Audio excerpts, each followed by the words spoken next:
Oi, pessoal, tudo bem? Sejam muito bem-vindos aqui à nossa Neb On, ao nosso podcast. Mais um episódio aqui de novo, discutindo mais músicas. E dessa vez nós estamos trazendo a música Índios da banda Legião Urbana. Olha só, essa música tem quase 40 anos, mas eu tenho certeza que independente da geração que você pertence, você sabe que música é essa. Você conhece pelo menos, você sabe pelo menos cantarolar o comecinho dela, né? Quem me dera ao menos uma vez. Finaliza aí pra mim, finaliza. Tá, parei, vou parar. Vamos continuar aqui que tem mais assunto para discutir no nosso podcast, olha só. Uma curiosidade que eu vou trazer para vocês sobre essa canção. Gente, essa música pertence ao segundo álbum do Legião Urbana, que chama 2. Ela, na verdade, era só um instrumental. E, de repente, o Renato entrou com a letra e ficou uma perfeição. Enfim, ficou aquela coisa legal que todo mundo conhece. Pra gente discutir sobre essa música, eu convidei 2 especialistas em diferentes áreas que vão me ajudar. E vão ajudar você também a entender um pouco mais sobre o contexto dessa música em cima de cada um dos temas que nós vamos discutir aqui hoje. Quero dar as boas-vindas à nossa professora, mestre Maria Badia Leão. A Maria Badia, como eu disse, é mestre em análise de discurso e em linguística textual. Maria, seja muito bem-vinda aqui ao nosso podcast. É isso mesmo? Eu falei tudo certo? Certinho, é isso mesmo. Eu sou especialista minha especialização é em linguística textual e o mestrado em linguística, especificamente análise do discurso com leitura e produção de texto. Eu analisei redações do vestibular da UFG com base na teoria de Foucault, formações discursivas. Perfeito. Bom, e quem está acompanhando aqui a Maria é o professor Cristiano. Professor Cristiano, seja bem-vindo aqui ao nosso podcast. Fala um pouco mais sobre você, especificamente sobre a sua tese. Muito obrigado, gostaria de antemão agradecer o convite. Para mim é um prazer sempre estar conversando sobre essa temática. Gostaria de agradecer a sua presença, a presença da professora Badia. Estamos aqui hoje para discutir Renato Russo. Eu particularmente tenho uma relação muito próxima porque eu trabalhei na minha tese de doutorado com o conceito de modernidade, avaliando a construção identitária na crise elucidada a partir da segunda metade do século XX, tomando como referência o Brasil, num particular, e o mundo como um todo, em que as análises, as quais eu as fiz, foram acerca das letras do Renato Russo, e dentre as quais uma delas que eu analisei foi a música Índios. Eu fui orientado pela professora Libertad Borges Bittencourt, e eu defendi minha tese de doutoramento na Universidade Federal de Goiás, acerca das letras do Renato Russo. Então, para mim é sempre muito bom poder trazer esse tema novamente para que nós possamos dialogar sobre ele. E eu agradeço novamente o convite de poder estar aqui com vocês. Bom, e como você pode perceber, eu estou muito bem acompanhado e eu já quero começar aqui a nossa conversa perguntando para os meus 2 convidados uma pergunta que é muito séria. Essa música está na playlist de vocês? Já esteve muito, inclusive no meu vinil, né? Um dos meus vinis preferidos. Mas atualmente realmente não, mas não, isso não a faz uma música menor, né? Não que eu não aprecie, mas é uma música assim que pode ser colocada, né? Com certeza. E aí, professor? Faz parte da minha playlist, sim. Daquela minha playlist, de uma delas, né? Porque a gente realmente tem mais de uma, né? Mas aquela que fala do rock nacional ou das preferidas está sim, até porque a canção ela não fala necessariamente dos índios, né? Ela fala de nós. E antes da gente aprofundar aqui, quais são as primeiras impressões que vocês têm a respeito da música, eu vou dizer que eu tô do lado do professor aqui, ó, das minhas músicas de rock preferidas também. E eu quero saber, então, já que a gente começou aí nesse assunto sobre primeiras impressões, quais são as primeiras impressões de vocês a respeito dessa canção? Pode falar, professor. Eu acho essa canção uma canção de uma sensibilidade tremenda. Quando o Renato Russo fala, tomando a expressão índios, né? E aliás, hoje essa expressão, inclusive, ela cai em desuso, porque ela não está bem resguardada pelos aparatos epistemológicos atuais, né? Hoje a gente usaria a expressão povos indígenas, né? Mas o Renato coloca índios, inclusive, entre aspas, que é uma classificação eurocêntrica, a partir de uma visão que o Cristóvão Colombo teve, no seu engano de acreditar que teria chegado à Índia e teve contato com os povos daqui e os apelidou então de índios. E a partir daí tornou-se genérico essa denominação que hoje, inclusive, é muito questionada do ponto de vista da guarida científica, do rigor, né, que a antropologia e a história, para aqueles que são especializados nesse assunto, colocam, de não colocar a expressão índios, mas colocar povos originários ou ainda povos indígenas. Contudo, Essa música é uma música importantíssima, interessantíssima, porque o Renato ele tinha o costume sempre de compor em primeira pessoa, né? E ele traz, de fato, a problemática de colocar que ele, na sua perspectiva, assumindo a voz de um interlocutor que fala como um homem da sua geração, ele está tomando a sua geração como aquela que é solapada, como aquela que é vilipendiada, como aquela que é a todo momento violentada, como os índios assim foram. Então é um índio outsider.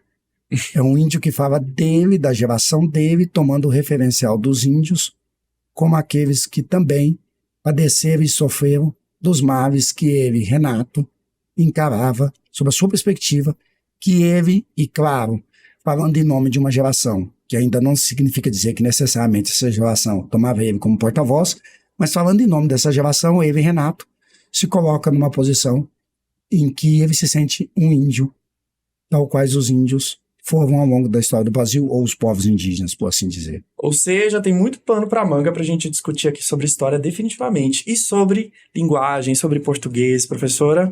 Então, no aspecto linguístico, o que a gente pode observar, né? Quando o professor Cristiano fala da questão dele falar na primeira pessoa, né? Então, a gente pode ver, se a gente for... Eu queria até fazer um parêntese antes, a questão da leitura, né? O que é uma leitura? Eu parto do pressuposto que ler é estabelecer uma relação daquilo que eu sei com aquilo que eu não sei, né? Então, eu tenho que ter um conhecimento prévio para entender o que o outro está falando. Então, nesse momento, eu estou fazendo uma leitura. E a Maria Helena Martins, ela fala de níveis de leitura: leitura sensorial, leitura emocional e leitura racional. Então, a leitura sensorial seria o quê? A leitura que a gente faz com os sentidos, né? Com a visão, olfato, audição, paladar, tato. E a música, ela é muito sensorial, né? Assim, ela te traz de imediato, você traz aquilo. Ou você gosta ou você não gosta, né? Vamos dizer assim, da melodia. Então, você tem esse primeiro contato, né, com a audição e o tato também. Que efeito que essa música faz no seu corpo, né, alguma coisa assim. Paladar, quando você experimenta um alimento pela primeira vez, ou até você visualiza o alimento, você já, não quero, não gostei, né? Então, isso também é uma leitura que a gente faz. E a emocional, você chega nesse sentido aí, de gostei ou não gostei. E a racional, creio eu, é que a gente vai fazer aqui agora, né? O que tem aí além disso, além desse, né?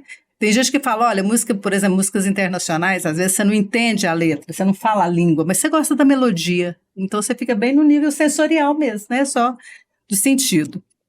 Dito isso, essa música, por exemplo, eu me lembro na minha adolescência de ouvir, eu sabia que tinha essa correlação, né, com a questão da colonização, com a questão de todo momento, vivia esse momento, mas mais que isso, em algum momento eu pensava assim, é só você, né, que tem de insistir nessa saudade que eu sinto e de me tirar daqui, como que é o verso agora? Tudo que eu ainda não vi. De tudo que eu ainda não vi. Lógico que eu pensava num par romântico, né, naquele momento ali. E acho que faz esse sentido também, né, mas você pode pensar assim, não, é Deus. Aí a gente vai para a questão da linguagem, dos recursos linguísticos. Por exemplo, você tem uma voz, um eu lírico aqui que fala. E aí, para a gente ver a questão das funções da linguagem, então o eu lírico, no caso, é a função emotiva, né? Ele está falando das suas angústias, dos seus sentimentos, e é um diálogo interno ali, né? E ele faz isso. Então, você pode pressupor que realmente em algum momento ele pode estar se referindo a Deus, ou a pessoa que ama, ou aos dois, né? Nessa mesma estrofe, nesse mesmo verso. Eu quero até emendar aqui com uma pergunta já para você. O nome Índios, originalmente ele está grifado ali entre aspas. Por que você acredita que ele utilizou esse recurso? O professor Cristiano fez uma leitura disso aí, né? Linguisticamente falando, é porque a gente usa aspas quando aquela fala não é nossa, né? Quando não é sua. Você está falando e a gente fala, ó, entre aspas, não foi eu quem disse. Uhum. Então, eu creio que unindo ao que ele disse, cabe bem isso aí, que era um título atribuído aos nativos, né, pelos europeus, e que então eram vistos como menores, poderíamos dizer assim? É uma coisa interessante que é bom de se colocar, né? A aspas relativiza, né? Isso. Então ele coloca índios entre aspas, inclusive, falando da geração dele. Uhum. E tal qual eles, nós somos os índios pós-modernos. Ou seja, Olha que retirados interessante, do né? nosso lugar, da nossa existência, daquilo que nós poderíamos ter de mais virtuoso. Nós temos que perceber que o Renato Russo, ele é um autor que vive a crise da modernidade, sobretudo a partir da década de 60 e 70, ele passou a juventude dele durante a ditadura militar. O pai dele era um funcionário público, ele viveu um tempo no Rio, depois foi para Nova York, voltou para Brasília. Então, quer dizer, o Renato Russo estava vivendo todo aquele ambiente como filho de uma classe média, que podia se dizer alta. Ele tinha aí, na expressão do Bourdieu, um capital cultural muito grande, ele tinha acesso a esse capital cultural. Então, quer dizer, ele percebia que, de fato, nessa interlocução entre aquilo que o Brasil experimentava, que era um regime militar ditatorial, autoritário, que silenciava, né, que amordaçava, numa relação também com o que acontecia lá fora, com todo o movimento contracultural da década de 60, incluindo o movimento hippie, o movimento estudantil de 68, e toda aquela onda beatnik, e também, claro, a perspectiva do punk, que muito influenciou o Renato Russo na Inglaterra, com Sid Vicious, com Sex Pistols, e também, assim por dizer, com The Clash. Ramones talvez também tenha influenciado, mas acredito eu que menos. Tudo isso está, de fato, sendo catalisado pelo Renato Russo, e o Renato Russo está colocando assim, quem são os índios? Então, os índios somos nós. Ou seja, por isso que eu acredito, na minha interpretação, a partir das leituras que eu fiz, para que eu pudesse, então, extrair desse objeto, que é as letras do Renato Russo, alguma coisa que pudesse requerer algum tipo de objetividade científica, a partir dos referenciais indiciários que nos eram colocados, né, e que nos foram dados para que nós pudéssemos, então, alavancar a nossa pesquisa, os índios aí falam muito de nós, né, muito índios, né, então somos todos índios, por isso que ele insiste de maneira enfática no que me dera ao menos uma vez. Então, o que me dera ao menos uma vez eu só quero uma chance. Tal qual os índios não tiveram, eu quero uma chance para minha geração. Então, essa música gritava muito. E o Renato usa esse recurso para em primeira pessoa, então quem escreve em primeira pessoa, ele gera na gente uma ideia de que a música é para você. Uma cumplicidade, Uma cumplicidade, você acredita, né? daqui a pouco que a música é sua. Por exemplo, a geração de vocês... É a minha história, né? Isso, a geração de vocês mais novos, vocês apreciam as letras do Renato Russo, mas é por colagem, por adesão, porque a arte, ela tem, sim, essa perspectiva de transpassar o tempo. Agora, na nossa geração, o Renato Russo estava cantando no tempo em que nós estávamos nos descobrindo, né, como pessoas, né? Um período de redemocratização, década de 80, crise econômica, inflação galopante, vamos redemocratizar, não vamos. Se o Brasil hoje passa por esses avanços e retrocessos no processo democrático, sobretudo nos últimos 5 anos, até pela polarização que se instituiu aqui de maneira muito forte, mas a década de 80 é uma década ainda muito indefinida. Então, quando a letra do Renato Russo vem, Índios, ela estava querendo dizer muito. E nós incorporávamos a letra como se fosse a nossa letra, o meu dilema. Quer dizer, que me deram menos uma vez que o mais simples fosse visto como mais importante. Né, mas nos deram espelhos e vimos o mundo doente, quer dizer, é um diálogo narcísico. O Renato Russo também tinha muitas essas leituras, né? Essas leituras também que estavam algumas vezes vinculadas à psicanálise. Então você sabe que o narcisismo é um grande problema da consolidação da modernidade e da própria crise da mesma. Então nos deram espelhos e nós vimos o mundo doente. Então o Renato Russo vai lá no escambo, que é a relação econômica de troca, mas ao mesmo tempo ele traz o espelho numa interpretação para que nós nos enxerguemos nos espelhos e nos vejamos doentes. E a gente consegue perceber também que uma palavra, como vocês falaram bastante, é que elas podem ter vários significados, especialmente aí na canção também, né? A própria palavra índios pode significar outras coisas. Sim. Existe um nome para isso, professor? Um nome técnico? A gente chama de polissemia, né? Poli, vários, e semia, o sentido. Então, a língua, ela é polissêmica. Então, por exemplo, quando ele faz o professor Cristiano faz essa leitura, vamos pensar... falar a palavra bomba aqui agora, nesse momento, não seria muito pertinente, né? Mas assim, você fala assim, aquele lugar tá bombando, nem sei se usa essa expressão ainda, né? Tá sim, né? usa então, bastante. Quer dizer, tá bombando, tá muito bom, né? Exato. Nossa, fulano tomou bomba na escola, é uma coisa ruim. Então, dependendo do contexto, a palavra recebe outra denominação, né? Outro outro conceito, outro sentido. E eu queria chamar a atenção também para isso, que é interessante. Assim, significado é diferente de sentido, e muitas vezes nós usamos como sinônimos, né? O significado é o que está no dicionário, é o sentido literal. E o sentido é o que a gente cria, está ligado ao contexto. E dito isso, a gente vê que é a questão da linguagem conotativa e denotativa. E aí que vem as figuras de linguagem. Quando eu falei no início, eu falei de funções da linguagem, né? E as funções da linguagem estão ligadas aos elementos da comunicação, emissor, receptor, mensagem, e as figuras de linguagem estão ligadas a essa questão da conotatividade da linguagem. Conotativo quer dizer colorido, né? Então você tem o sentido denotativo, que é o denominado, que está no dicionário, o sentido literal, e o conotativo, que é o colorido. E quando o professor Cristiano fala dessa coisa, nos deram um espelho, né? Quando eu olho para a música, eu olhava... E é muito interessante, veja só, que você fica lá na época da colonização, eu já vi assim, olhando para o índio, né, em si, a minha leitura como leiga, que eu não sou da área de história, né, mas então, olhando para o índio, aquilo é essa coisa da decepção mesmo, né, e ele tinha todo um sonho ali, né, e aí também é interessante a gente ver quando ele fala, quem me dera ao menos uma vez. A gente parte para esse mundo da fantasia, né? Que é o mundo do era uma vez. Quem me dera ao menos. Então, ele cria uma expectativa a partir do mundo. E eu imaginei assim, gente, o índio estava aqui, de repente ele chegou a criar uma fantasia para ele também, né? Olha, a água pega fogo, de repente eu te mostro no espelho, você se vê, aí você vai para o mito de Narciso, que é o símbolo da vaidade, né? O espelho é o símbolo da vaidade, e que era uma pessoa que se achava linda, maravilhosa, né? E, de repente, mas ele seria punido, vamos dizer assim, condenado, se ele visse a própria imagem, né? E ele vai e olha para o lago e vê a imagem refletida no lago, né? Na água, e se afoga. Aí ele cai, ele fica embebecido, se acha tão lindo, maravilhoso, né? E se afoga ali no lago. Quer dizer, ele se perde, né? Quer dizer, tudo que ele tinha de valor era uma pessoa atraente, mas ele era orgulhoso.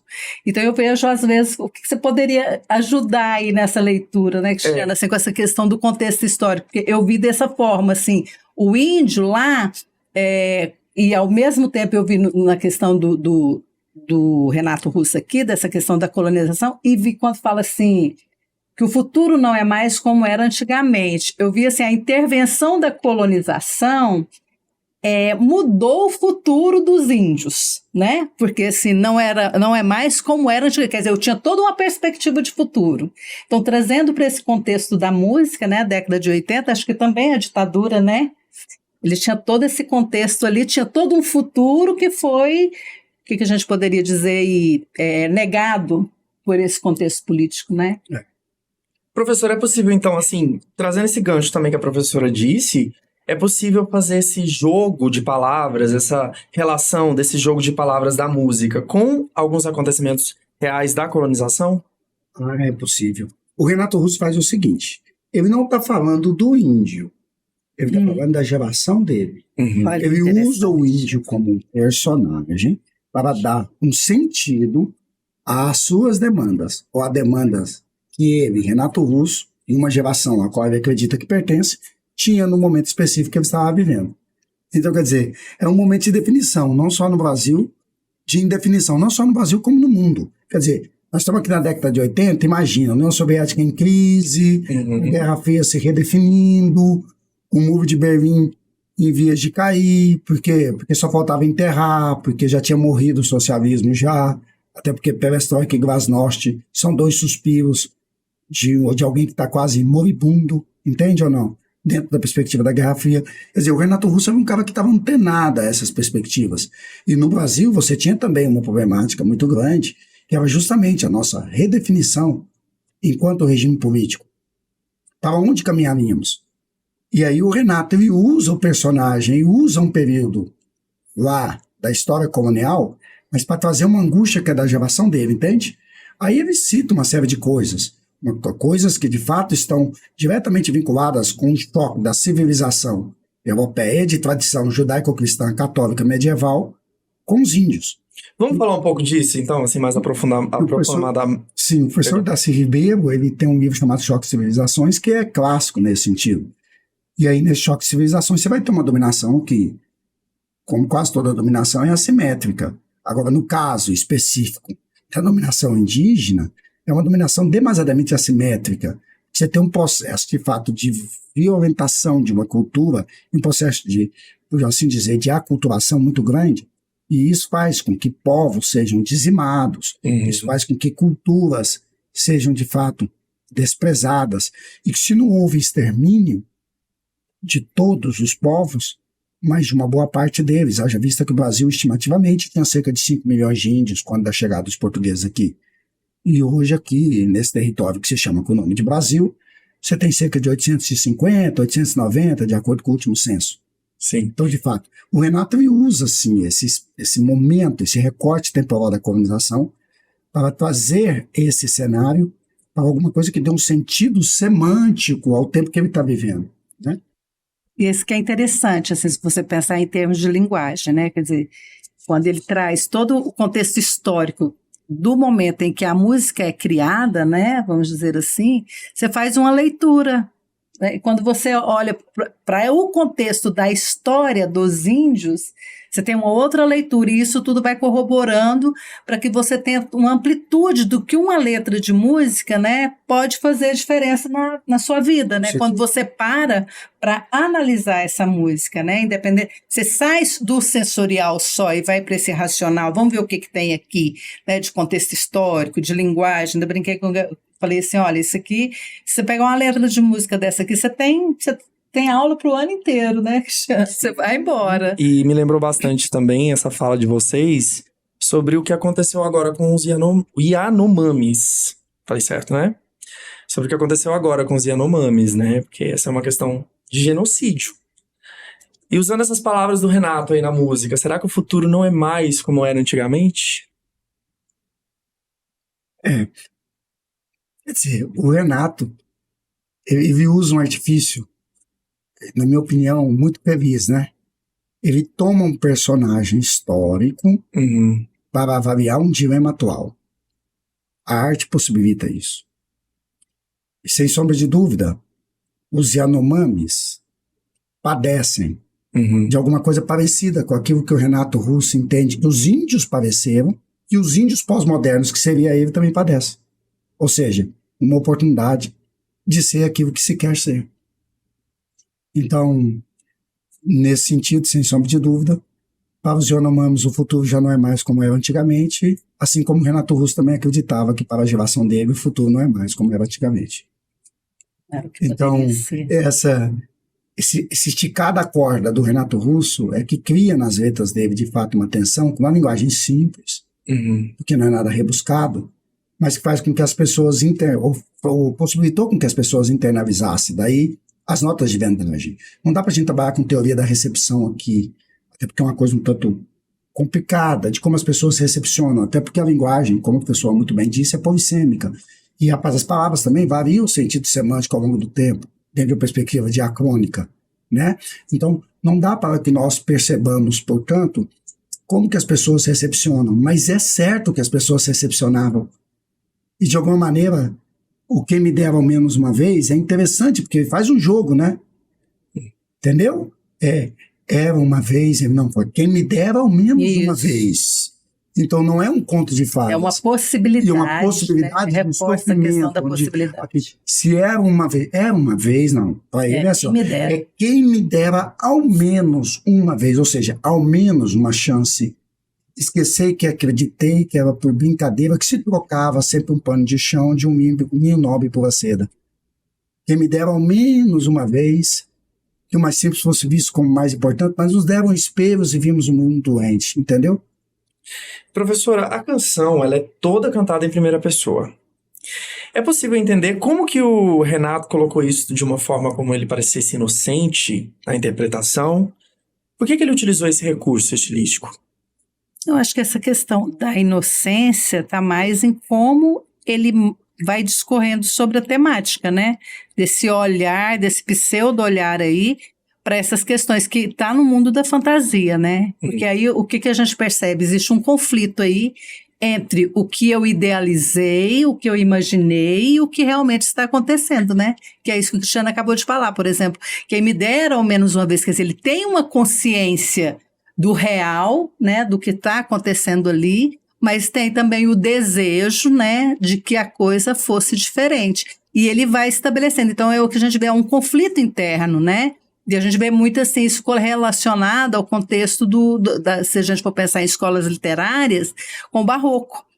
Que o Barroco, ele tinha por característica esses conflitos, né? O céu e o inferno, o bom e o mal. Então, a gente vê que ele está o tempo inteiro lutando com isso, esses conflitos existenciais, e também com a questão, né, da fé, a fé e a razão.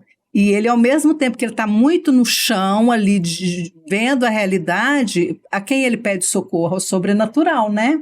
E eu achei interessante também que parece que ele meio que traz à tona a questão do criacionismo, né? Quando ele fala que seu nome está em tudo, né? E que as pessoas não dizem nem obrigado, né? Pelo menos eu fiz, né, essa leitura desse diálogo interno aí com um Deus poderoso, ou alguém poderoso. Eu achei até interessante que assisti uma palestra uma vez do Cacaverá, e eu sempre me confundo de qual grupo indígena ele é, né? E ele foi, e a palestra era exatamente como que os rituais religiosos absorveram os ritos indígenas. É muito interessante. Ele vai falar da questão do terço, vai falar de outras questões lá, mas o que me chamou a atenção era assim, porque eu estudei num livro que falava que para o índio o Deus era um trovão, era o trovão. E aí ele vai falar, não, gente, perguntaram para um índio quem era Deus. E relampejou, né, trovejou, e aí ele falou, mas ele queria dizer que era a natureza, né? Então ele tinha essa conexão com a natureza. Então, para os indígenas, a natureza é esse Deus, né? Essa comunhão. E eu acho que tem essa correlação, né, também, assim, que ele olha esse conflito, a saída que ele vê ligada a essa questão lá do Barroco, quando eu falo dessa questão de fé e razão, exatamente essa busca, né? E eu acho interessante também que ele fala da gratidão. Eu até trouxe aqui, nessa questão religiosa, tá lá na 9ª estrofe, né? Quando ele fala, ninguém me diz ao menos obrigado, eu trouxe o versículo a que ele se refere, porque é dito, né? A tudo dai graças. Então, é Tessalonicenses 5, capítulo 5, versículo 18. Deem graças em todas as circunstâncias, pois esta é a vontade de Deus para vocês em Jesus Cristo. Então, veja, se você segue a vontade de Deus, então você tem que agradecer, e você não está agradecendo. Em outra estrofe, ele vai falar também dessa questão da crença, né, do real, que é quando ele fala... entender, quem me dera ao menos uma vez, entender como um só Deus ao mesmo tempo é três. Quer dizer, aqui ele está falando da Divina Trindade, não é? Que é o Pai, o Filho e o Espírito Santo, que é exatamente em que se baseia o cristianismo católico, né? E esse mesmo Deus foi morto por vocês. Então ele traz à tona esse conflito mesmo, mas que Deus é esse que vocês falam que ele é três e vocês são capazes de crucificar? Parece que quando a gente olha, a coisa está bem densa aí, né? Está bem caótica. E ele eu acho que vai crescendo, e ele chega a dizer, fala, olha, eu pude trazer, quando descobri que é sempre só você que me entende do início ao fim. Então ele vai lá, parece que ele, né, na crise existencial ali, nessas questões, ele chega a falar, a salvação é essa, né? A salvação não tem, é sobrenatural, não tem outro caminho. Assim, então eu acho que olhando para essa questão da linguagem, da literatura, eu acho que dá para a gente fazer essa leitura, né? Porque às vezes você vai discutir às vezes um texto com quem escreveu, com o autor, ele olha, a gente teve muita oportunidade de fazer isso, lê o livro com os alunos, discute, né? Você faz essas análises. Não pensei isso na hora que eu estava escrevendo, mas é uma leitura possível, né? E é muito interessante como que você traz. E se você observar, no nosso dia a dia a gente faz muito isso. Eu falo que o nosso maior problema é de comunicação. A gente fala uma coisa, o outro entende do lugar dele, né? Então a gente tem que tomar muito cuidado com o que fala. Ela é polissêmica em todos os momentos, né? Mas voltando ao texto... e nessa questão de linguagem literária, e mais ainda, ele faz também, assim, a gente vê uma certa intertextualidade com o Padre Antônio Anchieta, com os textos do Padre Antônio Anchieta. porque ele sempre começava as pregações dele citando trechos da Bíblia, né? Mesmo para falar com os índios, para pregar para os índios, para os negros, ele citava. Então a gente pensa assim, mas de alguma forma ele estava catequizando, né? Mas também mostrando para eles, para esses povos, que eles tinham direitos, né? Em defesa deles. E quando o Cristiano fala dele criar esse personagem, tem a ver também com esse momento do Barroco, que vem muito à tona também a questão das parábolas, né? Como Jesus também fazia, ele criava personagens, criava história, era o pescador. Então, essas parábolas para exemplificar o que estava sentindo, para falar numa linguagem mais acessível, né? Às pessoas, aos discípulos, no caso de Jesus, né? Então, ele usava as parábolas de pescadores, porque ele falava para pescadores, se não podia usar outros, né? E o Renato Russo faz isso aqui, né, relacionando. Eu gosto muito dessa intertextualidade. Eu acho que é muito, não só enriquecedor, lógico, quando você traz esse contexto histórico, você fala assim, gente, e aqui eu vou fazer a minha deixa, né? O cara fez letras, né, gente? O cara que fez letras. Então, assim, e é um curso que às vezes eu falo assim, que curso que você fez? Letras vernáculos. A pessoa fica 5 minutos olhando para mim e fala, que é isso, né? Não é de comer. Letras vernáculos quer dizer a língua, né, nativa. Então, se eu fiz letras vernáculos, eu fiz português. Você tem letras modernas, que aí você vai fazer português-inglês, português-italiano, português-francês. Então, é estudo da língua. E é um curso que abre muito, porque você lê muito, você é obrigada a ler, não tem como. Às vezes um outro curso a pessoa leva ali, lê uma coisa em outra, e ele mostra esse conhecimento. Então, quer dizer, se ele fez letras, ele estudou Padre Anchieta, né? Ele foi lá, como diz, ele bebeu na fonte. E sobre essa questão da catequização, professor, um dos resquícios dessa dominação foi através disso, né, da catequização, especialmente quando a gente fala da dominação portuguesa em cima, né, dos índios. Sim. O que você tem a dizer? Porque o que a gente tem que perceber é que se tem uma palavra que permeia a história da humanidade, meio que como uma constante universal, é dominação. Uhum. As relações sociais são permeadas por dominação. Menos ou mais intensas, a dominação é uma palavra que sempre permeia. O processo de expansão marítima e comercial, quando ele coloca o europeu, o português e o espanhol em contato com a América, você vai perceber que a Igreja Católica está passando por uma grave crise. A crise do século XVI é uma crise que, de fato, fragmenta a verdade religiosa por conta da reforma protestante. E a Igreja Católica vai reagir a isso, não resta dúvida. A reação da Igreja Católica é a contra-reforma.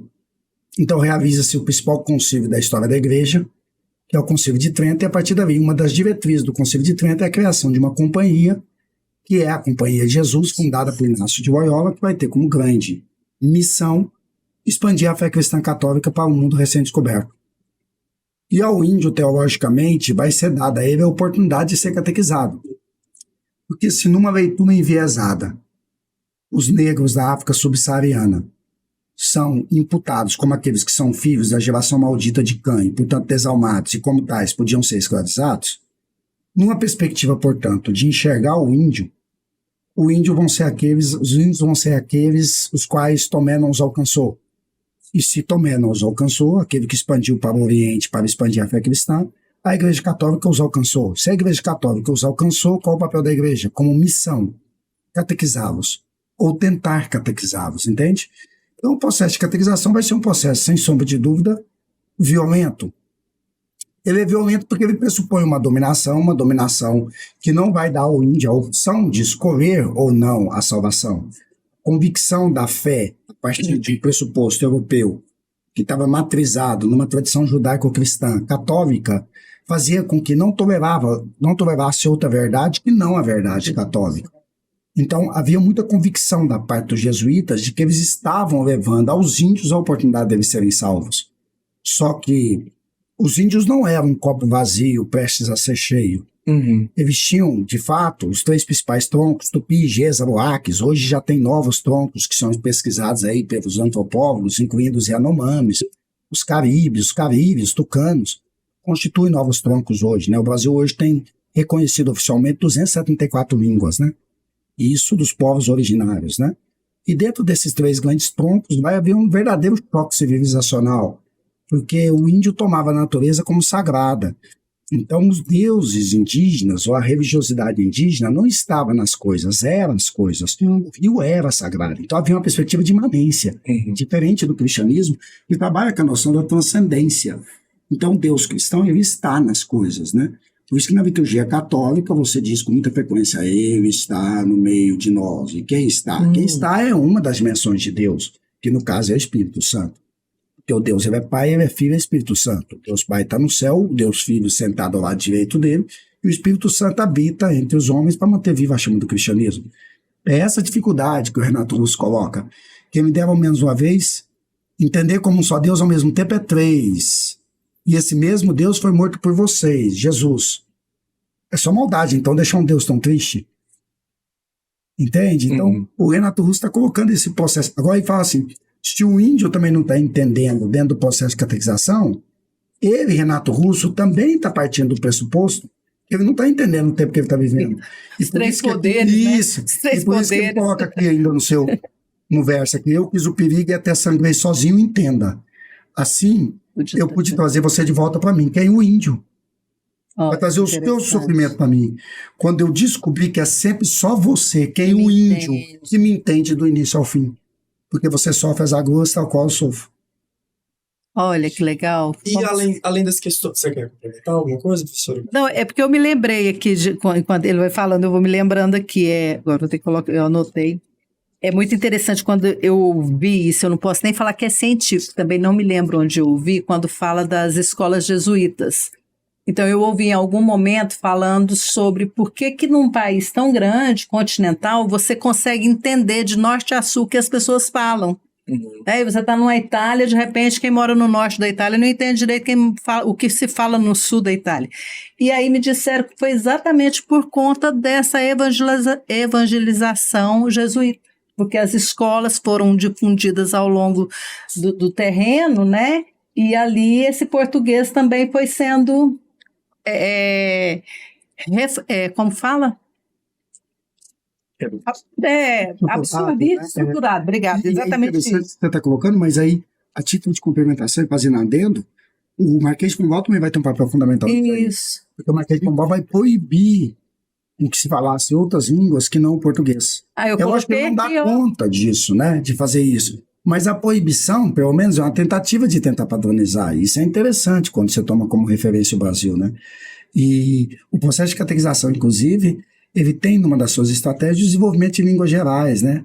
O José de Anchieta, inclusive, brilhantemente, ele conseguiu desenvolver uma língua geral pegando o tronco tupi, em que pese as variações de norte a sul do litoral, mas grande parte dos povos que ali estavam eram tupi. Havia povos que também não eram, claro, inclusive classificados etnocentricamente com o nome de tapuias.